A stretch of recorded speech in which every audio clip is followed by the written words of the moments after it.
有咩項目響大陸整仲貴過響香港整？我哋睇完呢啲車再開估。後住呢架阿爾法咁樣就係做全車貼膜，啱啱到。呢台係我哋啱啱新鮮出爐嘅幻彩紫珍珠，嗱，睇佢效果非常之靚啦。跟住我哋呢台而家換緊機油，換完機油之後而家做緊合陶砂清積碳。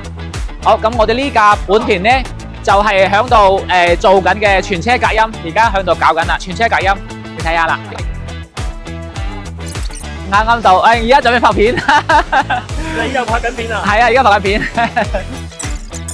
又一架紫珍珠，呢架係凌志嘅 CT 仔，啱啱噴出嚟，而家拋光，準備交車。呢架又係香港嘅事故車，本田前2日上嚟㗎啦。而家遇到一個好大嘅難題，就係兩個大燈十分之貴。有咩項目大陸會貴過香港呢？例如我哋換日本嘅輪鈴卡鉗啦，仲有換進口嘅玻璃，或者要換嗰啲性能嘅機油。響大陸嘅優勢呢，一個就係佢嘅人工平，第二個呢，佢有啲國產嘅配件會更加平。例如我哋嘅全車嘅噴漆、局部噴漆同埋全車貼膜、貼玻璃紙、整底檔、大修發動機、大修波箱呢種類型，人工成本較高嘅項目係可以平好多嘅，係香港嘅1/3價錢。為咗更加節省你嘅時間同埋成本，可以私下發項目俾我報價俾你參考。你覺得響香港整好定係響大陸整好？整車穩健哥，保證冇得拖。